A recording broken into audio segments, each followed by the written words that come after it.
Hello and welcome back to another episode of Rebound with Resilience, a podcast dedicated to raise your resilience, mindset, and mental wellness. On this episode, to talk about autism awareness and mental health in society with none other than Nathanael. Hi. Hi. How are you doing? Fine, I guess. Okay, it's great. It's great to have you here. Oh, I forgot to mention, you're also the future SMRT CEO. Yeah. I mean, that's the best way for people to recognize me, right? For sure. Give me a brief introduction of yourself. Like, what are you doing now? What are you passionate about?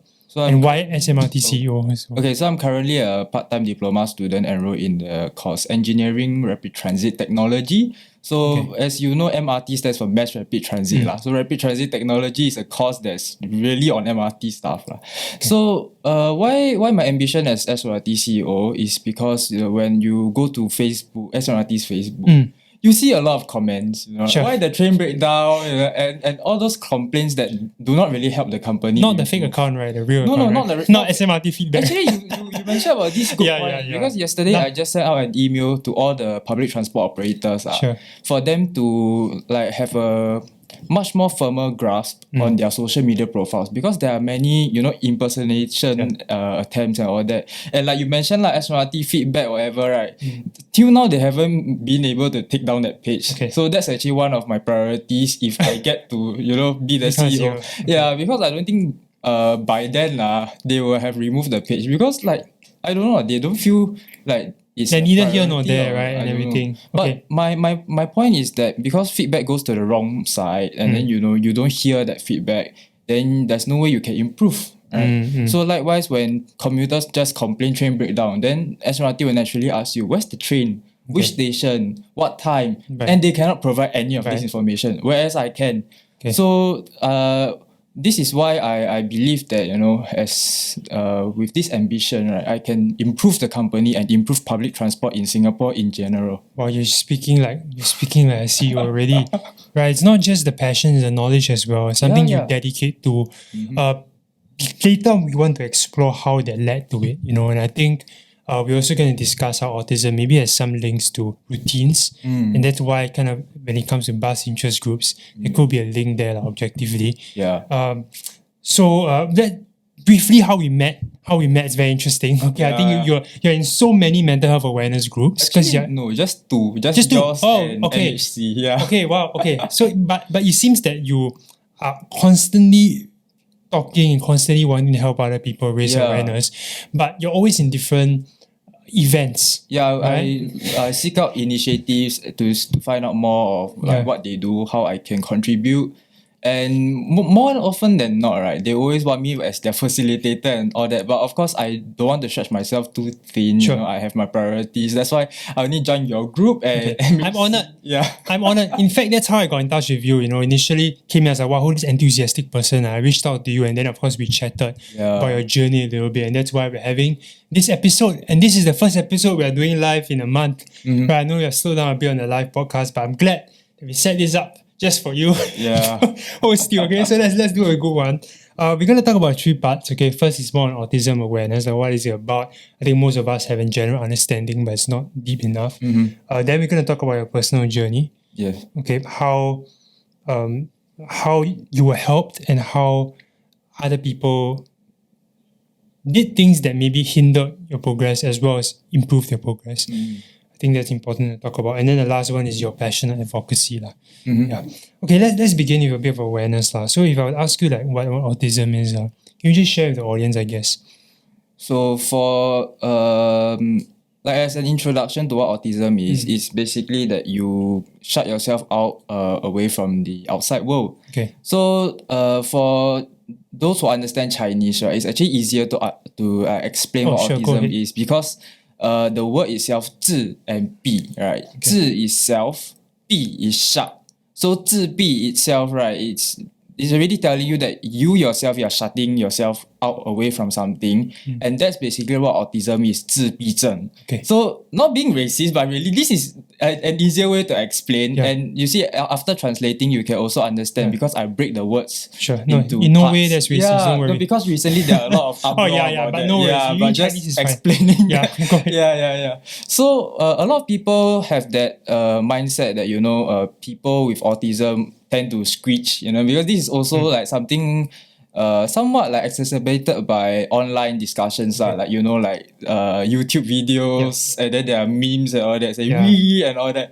And during my NS time, there was always like a fellow NSF that he would just keep doing this to me, but I didn't find it offensive because by then I already kind of understand what teasing is, what joking is, so I didn't take it to heart but I still feel that we should do our part to clear up this misconception, because I certainly do not do this screeching thing. This is actually more for those on the severe side of the spectrum. And actually on like whether they can take care of themselves, right? That's another thing, because for me, Asperger's syndrome is some people like to call it high functioning autism. Some people like to call it mild autism. It's Asperger's, right? Yeah. So as long as you are able to take care of yourself, right, you are still on the mild side of things. But if you are not able to and you need a caregiver, then that means you're on the severe side already. So just to recap, right, it kind of affects social cues as well. Eye contact might be difficult. You see, I look at you, right? I overcame this aspect. You did. That's why you want to talk about it. But initially, I know it's very difficult. Yeah, it was. To make eye contact. Of course, reading social cues as well. I think naturally because of that, it's very hard to kind of integrate into a school environment or society, because by nature we discriminate. People are different from us. Yeah, true. So I think roughly they have an idea, but maybe a little bit more. Like you mentioned, it can't be cured, but it can be overcome. Maybe you can talk a little bit about that. Okay, so recently I also had a chat regarding this topic. Like, do you think that the word should be cured or the word should be overcome, all this? And usually when people think about cure, they think about medicine. And so I tell them, you see, I didn't need medicine to overcome my condition. And in fact, without using medicine, I'm able to, today here, I'm sharing about my condition, how I overcome and all that. So I believe by doing so, I can encourage others, if taking medicine is really not that necessary, just don't take, because there will always be side effects. And for my case, that medicine that I was prescribed with had side effects. It's drowsiness. And back then I was about to take my N-levels already. I was prescribed with this medicine. So that is detrimental to my studies. That's a good lead in to later on we discuss more in that, right? Of course, take nothing away. I think we do have any disclaimers. It's contextual to your situation, your psychiatrist or whatever you are seeking professional help. But I think we want to share from lived experiences. Even for my case as well, I stopped taking after a while. But we do want to be careful with prescribing. And that's it. That's our experience. And I think we do sometimes over-rely on just a medical cure for a mental health condition, when we kind of ignore the psychosocial aspect of it, which is equally or just as important. So, okay. And I think the last thing I want to talk about before we go into a story is more like fixed routines, right? And you mentioned how fixed routines, and that kind of reminds me of a bit of OCD as well. But how is that different? Okay, so for me, when I was very young, I had a fixed routine. Like every Sunday, I would come here. Actually, literally here where you live. Oh yeah, you told me. Because my grandparents live here. So whenever this was changed, I would feel like very uncomfortable because it's not part of my usual schedule. I'm expected to go out. Then how come I cannot go out? So it kind of confuses me lah. And I'm not that familiar with OCD myself but the thing is that this really makes us very agitated as well. And we don't like last minute changes on. So I also did my part to try to understand that like we live in a hectic life, and so everyone tends to have last minute changes and all that. Like actually our podcast was postponed because you had your issue. Yes. Okay, but thank you for accommodating with that. I think the wall came down. Oh my! No, it didn't come down. But basically it started leaking. The wall came down like what, Berlin Wall? Okay, got it. But you mentioned also because of that, right? That's why there's bus interest groups, and the people there there are people with autism because they like the routines, they like the maps. Yeah. And I think that's why you also have a passion partially in that. For me personally, I was interested to see how this, because this whole public transport operation is a very big, sophisticated system. So I was interested how it's so smooth running, how it's so well oiled, even though it's such a big system. And of course, eventually, as I grew up, I knew that there were more and more problems cropping up, like breakdowns and all that. And that's where I found my calling lah. That's where that I can contribute. Yeah. And that's how we can make things better. Because if we just complain for the sake of complaining without like giving it suggestions, without thinking how we can improve, then we won't progress. Okay. Yeah. Nice. Last thing before we go into the story, I think there was a story 1 or 2 years back about a bus driver that was talking to a boy that was very interested in the route. Yeah. Right. And I think someone captured it and put it on Facebook and then it went viral. Right. I mean we can edit it in. But he talked about how I think he was on Pathlight or something, and he was very interested in the buses. He could name different mechanics, he could name different routes, and then the bus driver was talking to him, entertaining him. So I think that was a nice touch in a sense, and it shows that inclusivity and willingness to engage. Yeah. Okay, so let's go into your story. Let's go back to kindergarten. I think you mentioned to me, when was the first time you maybe exhibit signs that you might have difficulty integrating? So as I detailed in the description because kindergarten quite many years back already, but this is one prominent thing that I remember, because my childcare teachers would always like ask me to go stand one side after I like elbow my friends and all that. That when I elbow that, it's not because I was angry at them, it was because I was excited, but I didn't know how to express lah. So as usual, it's back to the whole thing about social cues, like you do not know how to express yourselves. And because people don't find that as a normal behavior, they start to ostracize you, they start to just exclude you from activities lah. Yeah. Okay. And that was exacerbated in primary school. Yep. Explain a little bit more. You mentioned you're elbowing your friends and all this. So primary school is a like much different thing lah. I don't think I would do this elbowing thing. Oh, yeah. You did mention something about you elbowing your friends, and that one is only kindergarten. Oh, that's in kindergarten, is it? Okay. So primary school is different. Primary school was that my Chinese teacher in P1, she didn't understand that. She just saw me as a naughty kid, used to literally just drag me out of the classroom. I still remember that. And at a certain point in time, I was asked to see the principal. I was shown the cane, but to me, I didn't feel like there's anything wrong, like I see the cane, I'm not scared. So by then they should have realized, why this kid not scared of the cane one? So obviously that means something is wrong, but they didn't know. Socialize. In your mind, it doesn't connect. Yeah. Okay. I'm not sure whether because the school is just fully focused on academics, so they don't really like think about like why this person is acting this way. But despite this problem, P4 was when things start to change, because I met a very nice form teacher. She saw that I was exhibiting the symptoms and asked my parents to just recommend me for diagnosis lah. Okay. Yeah, so this diagnosis is actually not supposed to be free but because they delay it for I think 1 year, and then I got it for free lah. So it's a blessing in disguise lah. Okay. When you got the diagnosis, how do you respond to that? At first, I'm just quite interesting. What's this report about? Because it's quite, I wouldn't say it's quite thick, but there are also like several aspects, and you read about how they diagnose you, And I remember when I went to this, I think it's a family service center for the diagnosis. It was, the questions they ask is very funny because they'll ask you like, notice the pattern and all. It's literally like IQ test. Then they also have their this sort of a qualification kind of questions to check whether your answer is consistent. So after going through that, I still do not know how they diagnose one. Because psychology side of things, they are very fixated. So it's not so related to what we know on social cues and all that. Okay, so it's really more of a checklist rather than a person-oriented kind of approach. Yeah. Okay, and then, but was there any self-stigmatization on your part as you grew older and became aware that, hey, I'm different from others?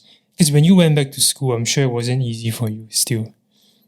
Well, all along I saw myself as different because in primary school, right, I really like whenever like basically what you know about some autistic bus enthusiasts, right?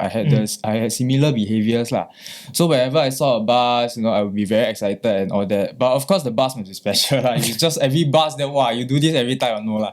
Then whenever there was any special bus, I would just stand up in class, in class. Don't care whether teacher's speaking or not, I will stand up and see what bus that is. I see. Yeah. So that's something that I didn't really share in the description lah, because this just came to mind. Sure. Then for this whole bus thing again, right? Back then there was no. I wouldn't say there was no lah. I would say maybe like technology was not so progressive, So we didn't have Google Maps, Apple Maps or whatever. So back then I always kind of read the street directory. That was my storybook actually. I didn't read storybooks when I was young. It's street directory, bus guide, and that's how I memorized everything. And so people would come to me like, how do I get from this place to this place? And so I became their human walking, talking, like bus guy, street directory. Yeah. So some they feel like, why you got this kind of weird skills? But some they're very thankful that you are able to help me. Yeah. Okay. Yeah, and I think it shows that there's certain strengths, I think, that comes with it, right? Along the way. I think I read it briefly about it, but pardon me if the way I phrase it may not be accurate. But there's a certain aspect of intellect or memory that's enhanced. Something like that, right? Yeah, there is. Okay. So this is basically what people see in us, like how come you smarter than us, how come you like smart alert or whatever. Yeah. It's not that we want to outsmart you or what, it's just that naturally, right, we see things differently. Okay. So when we share about our opinions, you don't feel like kind of strange. How come your opinion very different? Like out of this world. Then sometimes people will also say like, how come this person the thought so different? Is he from another planet? Like I think I remember you shared that. Yeah. Yes, right. Yeah, there is an article written by Grace Yo. I think she did a series on understanding navigating autism. Highly recommend you all check it out. I think I'll probably put in a link in the video. But in that article, I think they profiled a man who kind of faced it for a lengthy period of time, and he would just say, "I'm a stranger in my own world. I'm an alien in my own world. I cannot understand his existence." So I think that's a good transition to your secondary school, because I feel that was when you mentioned as a mental health. Yeah. You talk about it a lot. Elaborate on that. Why was it mental health for you? So basically I explain why I call it mental health first. Yeah. So back then peer pressure affected not just myself but also my mom, because she was there very close by me. Like she was literally in the school, like always there on standby in case I have any meltdown. So she has a really close experience with this whole thing. So we kind of say we went through hell. And then recently you see we got a lot of all these initiatives on mental health. And I'm a joker one. I like to play with words. And this is where mental health came about. Okay. But apart from jokes, I think this is a very good testimony from myself to tell others, that this is my journey. It has been hell. I may be happy now, but it's only because I really suffered in the past and I started to see things differently. And I'm not sure if we should talk about suicide attempts yet, but the thing is, when you suffer in the past, you'll be more thankful, in the future, in the days to come. Can I ask about the peak of that, the low? What was one incident or maybe a period where you remembered that was extremely difficult?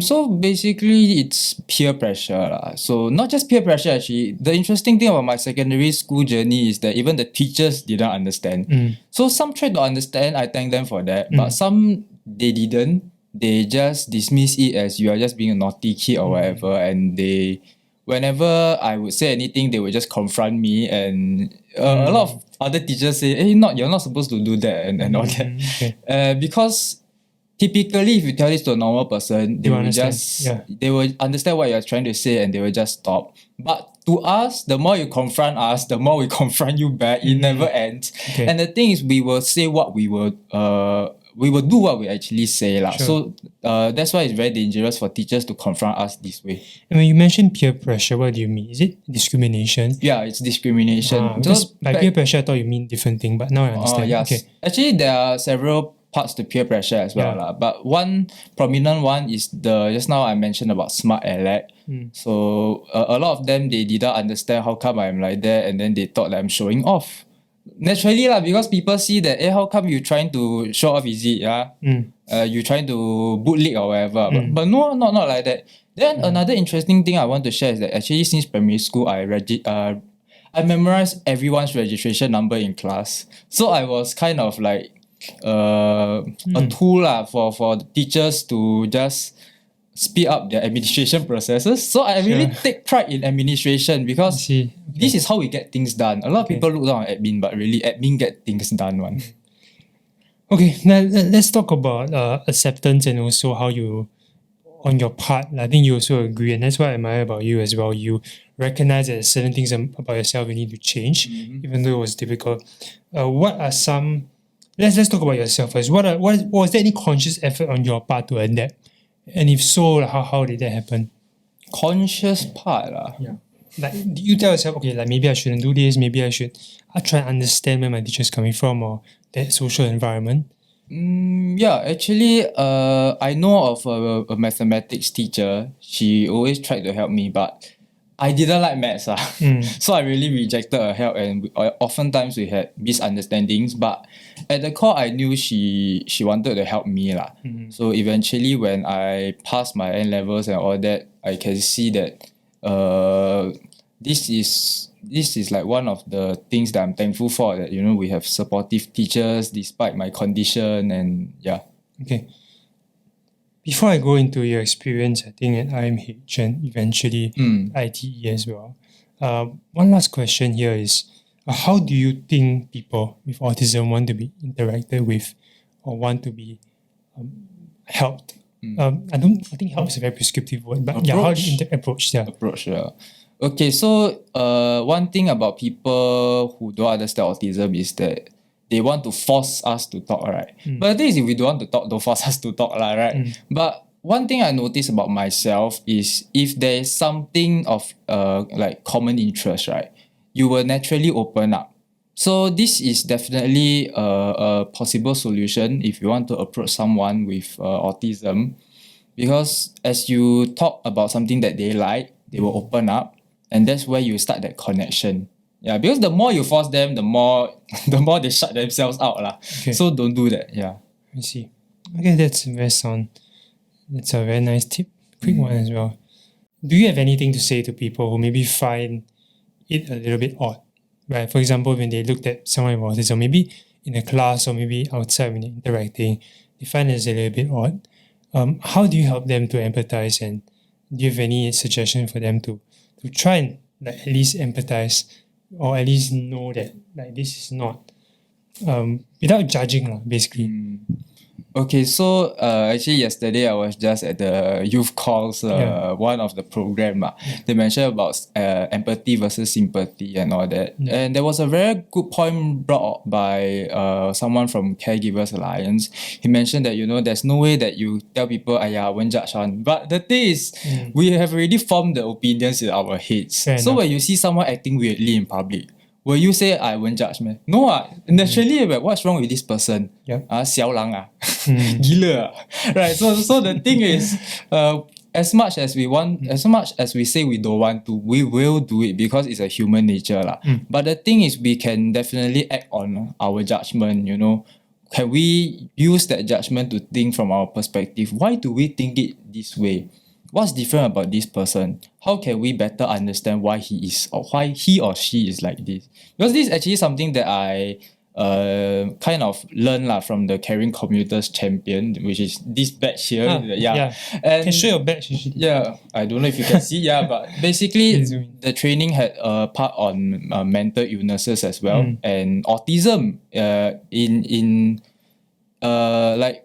They mentioned about meltdowns So when you see someone who has autism having a meltdown in like public transport, how do you respond? Because a lot of people will be like, because they will scream. They will scream. Yeah. Okay. Because some of the trigger points is noise, or maybe they are just too excited. Sure. So either way, we should always look for ways to help them. Yeah. And through this training, you as a caring commuter champion, you can work with public transport staff. You can tell them, hey, this person is having a meltdown. Can you bring him to an isolation room or somewhere quiet to cool down? Got it. If somebody wants to do it themselves, do you recommend that? Okay, so this is also another good point brought on by the training. Because, as Singaporeans, a lot of us, right, we see, sometimes we want to help, but we don't dare to help because we don't know how to help. But the thing is, if you go for this training, right, in a way you will be equipped with the knowledge. And if you have that knowledge, you can also share with others. And this is how, even though you don't have so-called proper training, right, people will still be much more, they were there to help. I get you. There to help, Okay, because I've experience in schools as well, where I think one or two of them had special needs. And I think they faced a kind of like a meltdown in the middle of the class. And the teacher actually came and did something, right? And then she knew how to actually manage it. And just within a short period of time, she managed to cool down. And I thought, wow, I personally remember the incident very clearly because my reaction is oh no, like something's going to happen, right? That's the immediate human judgment you're going to face because it's a lack of knowledge. But the moment you're then aware and realize, hey, there's actually some steps you can do to help them to calm down, it's nothing to be fearful of. So that's powerful, I would say. Let's talk about your time in the child guidance clinic. And I know you were kind of referred to IMH for treatment. Share about it. I think this is a very important story to tell. And this is not just this is very relevant because mental health is not just about mental health conditions. It is about understanding as a society, how do we deal with our brokenness? How do we deal with our problems? How can we support each other better? And I think in your story, there were a lot of pointers there, very good lessons. So share when you first went to IMH, how you were treated and some of your experiences. Okay, so initially when I went to the child guidance clinic, which is in IMH as you say, I was referred to a psychologist. I think she's nice, but my mom kind of felt like the way that she approached my case was not that well. Because just like the diagnosis, right, it was just checking boxes. So that's not good because there's no so-called heart-to-heart connection when you really talk to the psychologist. Then afterwards, she tried to help. She came up with an idea of giving a way to cool down, a way to signal to others that I'm about to have a meltdown and all that. So that's actually good. But the only downside is the checklist part. Then afterwards, I was referred to, I think, 2 psychiatrists. I only remember one of the cases more prominently. So this one is the one that's related to the medicine already. So I was prescribed some kind of a drowsy medicine, as I mentioned at the start. And when I came back after these N-levels, right, and I appeared fine to this psychiatrist, she was very angry that how come I didn't take medicine and then I'm fine and all that, right? So I think it made no sense. Because if I can become so-called normal to you, right, without taking medicine, shouldn't you rejoice together with me? How come you're angry at me? So she put the ego ahead of your recovery. And maybe she thought that I took the medicine, but I outright down there, I told her I wouldn't take the medicine. And when I got back home, I just threw the medicine away. I didn't take the medicine at all. So maybe some people might say maybe you might have withdrawal symptoms or whatever, but no, because I didn't even touch this medicine. So this part doesn't come into play. I think it's tricky to talk about this because I think there are people out there listening that might be taking medication that might be helping them. I think we do both acknowledge that, but I think it's important also to know that you can't just be over reliant on a prescription in your recovery. It has to be holistic. It has to be holistic. Even from my experience as well, I don't think I've shared this on camp before, but I also stopped it on my own accord. I stopped it in April, I think 2013, and then funny enough, I kind of transitioned into mania because of that. It's very odd. Like one day I just decided I'm not going to take it, and then I kind of did a lot of volunteering and everything. But eventually, I kind of transitioned into mania lah. Of course, going back, I think it's very hard for me to go and analyze what was going on chemically in my mind. But the fact is that I do know for a fact that my recovery was a combination of factors that involve psychosocial support, medication, and love. Love, because I genuinely believe that love is very healing and very powerful. Yeah. Actually, do you think, right, when you go for a lot of this volunteering, are you taking a toll on your own mental health? It's a good question. I love that you asked me this. For me, at that point, it was very healing because when I was there, they did not care about my status or background. The only thing they cared about was I was serving them in the moment, present. Because of that, I felt loved and I felt valued. I rebuilt my identity and value because of how they treated me. Both the dogs as well as like people with cerebral palsy back then.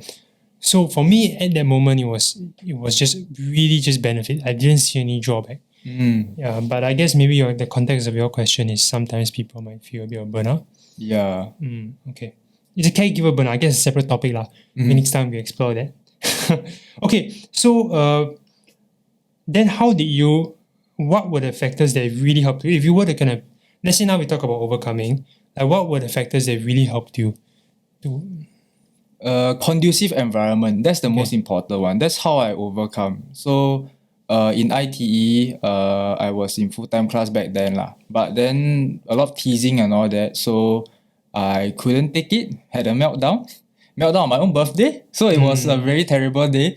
But it was a blessing in disguise because I managed to mix well with adults. So I told the counselors this, and they recommend me to transfer to a part-time course. So initially, the adults there were like, hey, how come you join us? Because it will be very weird, right? You are just 18 or 17 or whatever. How come you join us? But eventually, they accepted me lah, and I also became like de facto class rep, something like that. The teacher told me to set up WhatsApp group for them. Everyone is quite nice to one another lah. So likewise, now during Polytechnic is a similar case because all adult learners. So everyone is mature lah. No unnecessary teasing or whatever. Yeah. Okay. Yeah, I think you shared that with me. I was very happy to hear that. Like it's in some sense, you can argue that it's weird to go to a different level, talk to adults and everything, but that environment helped you out. Yeah. So we shouldn't be so quick to say like society prescribes that you must go this path, then you'll be successful, right? Yeah. And so people are very afraid to try different paths or put themselves in different environments. But the fact that you were able to kind of take the courage to do that helped you a lot, right? Yeah. That was a big factor. And then now, of course, that you thrived and now you're in army, and then are you still serving? No. You came out already, right? But during army you were doing part-time, right? Yeah, that's why it was actually quite tough because I had to juggle both, and there was one day I really felt ill. Okay. Like wow, all the illnesses come together, fever, cough, everything come together. So even though that happened, I'm still thankful that this ITE teacher, my part-time teacher, who was also my full-time teacher, so we kind of know each other already. He was very nice. He knows that I have to come all the way from the west, sometimes Kranji camp, sometimes Jurong camp. And he tell me, oh, it's okay, you have your dinner first, then you join us. Okay. Yeah, so I feel that as long as we have teachers like him, right, this is how students can definitely improve, even though they are kind of tight on time. Yeah. Okay. That's a great transition into the final segment. I think after all that, right, now you mentioned earlier, you turn your experiences into a very strong drive to give back. Of course, one of them is through your studies now and eventually serving in the transport industry.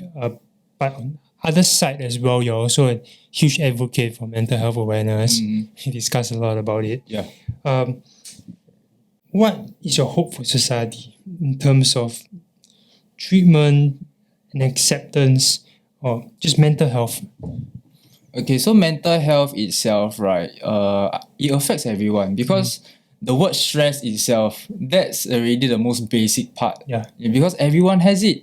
So when you say, I'm normal, no, No one is normal. There's always something that drags you down. So you have to identify that. You have to do something about it. But if you think that you can cope, then okay. But if you feel that you really cannot cope, you have to look for someone to talk to. And I understand it's quite hard because some people may want to keep their condition to themselves because they scared, they have a fear of backlash that people will use their condition against them. Then for me it's different because if I share my condition, you cannot use it against me. Right? And in a way, I can also share this story to others. So it's a win-win situation. You cannot sabo me, then I also help others.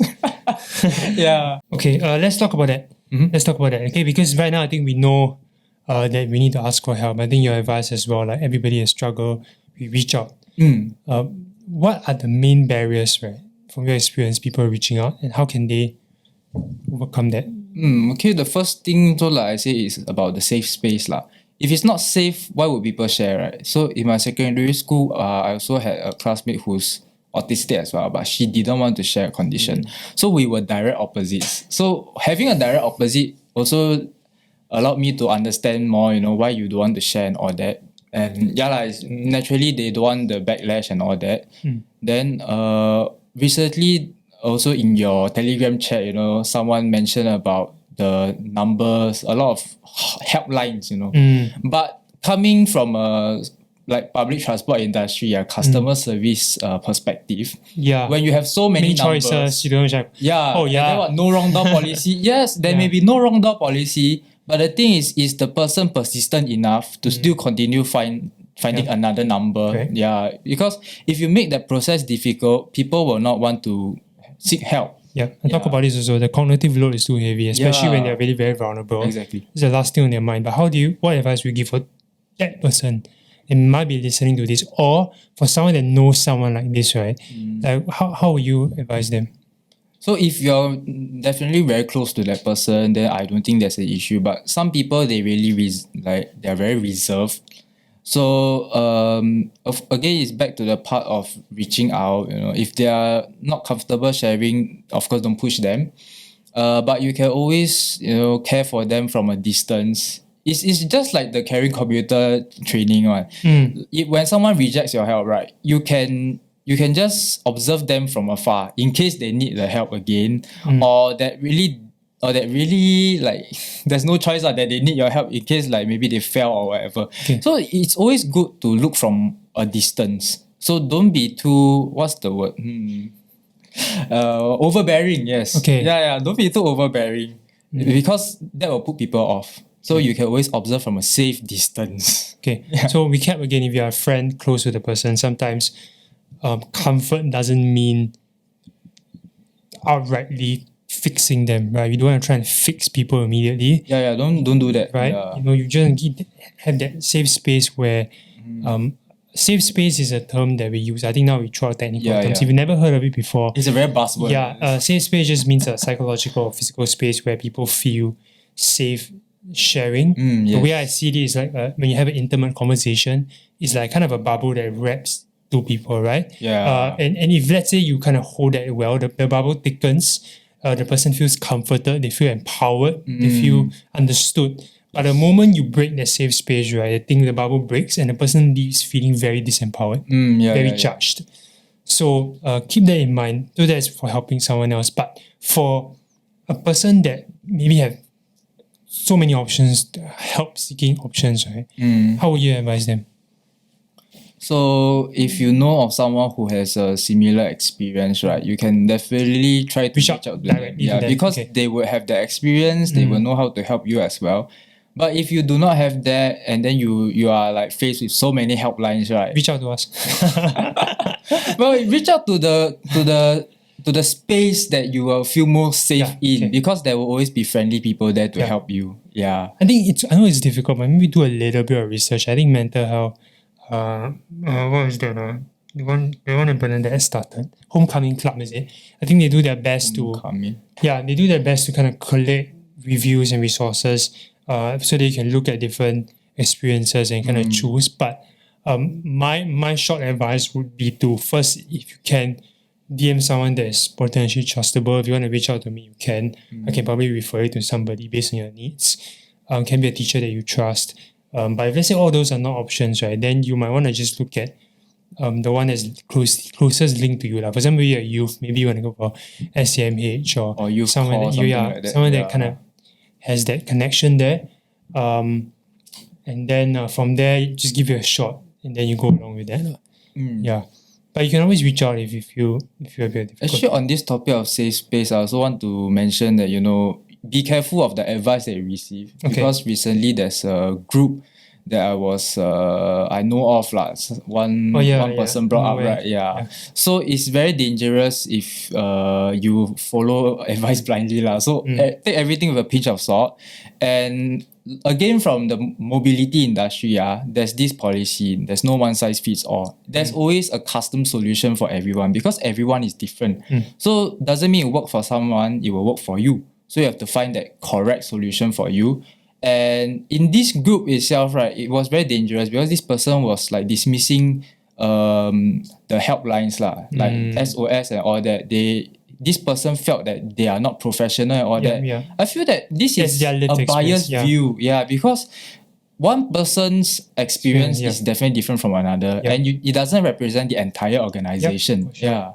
Okay. So just be careful of that. Okay, thanks for sharing that. That's important. Second last question. Before we end off for today, you talk about sharing your story and you're very comfortable with that. What's the power of sharing your story? And why do you think people should consider doing that? So, mental health, right, has always been stigmatized like many, many years ago, right? It's only recently that people start to talk about it more. And actually, I've already been talking about it within my own private circles. But only just a few months ago that I joined your group and started all this. And whenever I invest into something, you will see me everywhere. Confirm one. Yeah.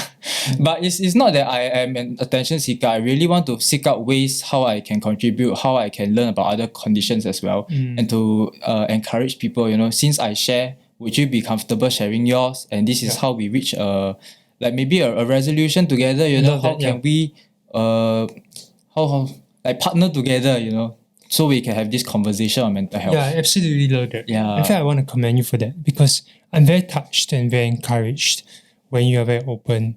Because it not just helps, I guess, yourself, but also the people in that group. Maybe they're silent. Maybe they don't talk, right? They're always just 20-80 rule, only 20% people talking.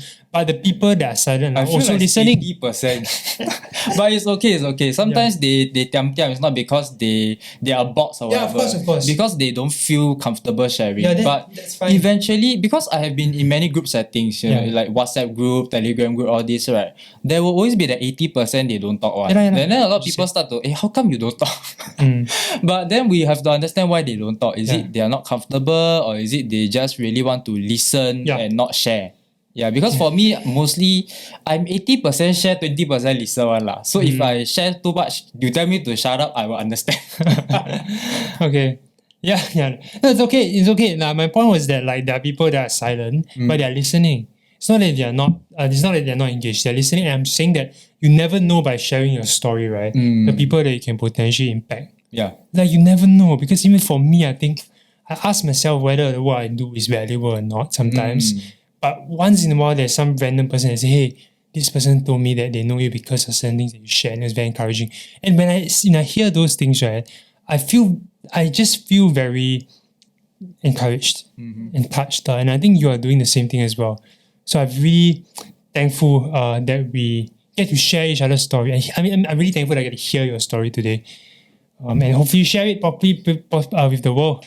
I mean, not with the world. Not many people listen to my podcast. But those of you that are listening, feel free to share it as well. Feel free to share this. You must believe in the world. You see, if I have an ambition to become SMRT CEO, right, you can leverage on that actually. So you refer to me someone, right? I think was it Jin Xiang or something? Yeah. So his assignment, right? I felt that there's a close correlation between organizational excellence and mental health. Because if we can prioritize mental health, everyone feels safe to share a lot of things with one another, and hopefully we can also eliminate office politics if possible. Then organizational excellence is possible. The organization can progress, So this is definitely something that we can talk about as well. It's amazing. One story can lead to so many things, right? Yeah, exactly. Power of the story. Okay. But the last question before we end, I ask this question to every guest. What does resilience mean to you? Resilience means like whenever you are met with something, right, you don't get bogged down. Yes, you may get bogged down at times, but then you will rise up from that. So think of a trampoline. Nice, you're promoting. Rebound resilience. Yeah, this time you put one mini trampoline, make it jump. I think it'll be fun. Wow, a bit distracting, but yeah, that's the idea. Okay, thanks, Nat. Thank you all for listening to this episode. If you liked it, please do feel free to share it on YouTube as well. Anywhere we can find you? I'm mostly active on LinkedIn because Instagram has a lot of kids but actually I also have Instagram Okay, so we'll link you up you just link me out there can already because LinkedIn right? Yeah, link up in there if you want to. Yeah. Okay, with that, stay resilient and we'll see you in the next episode. Bye.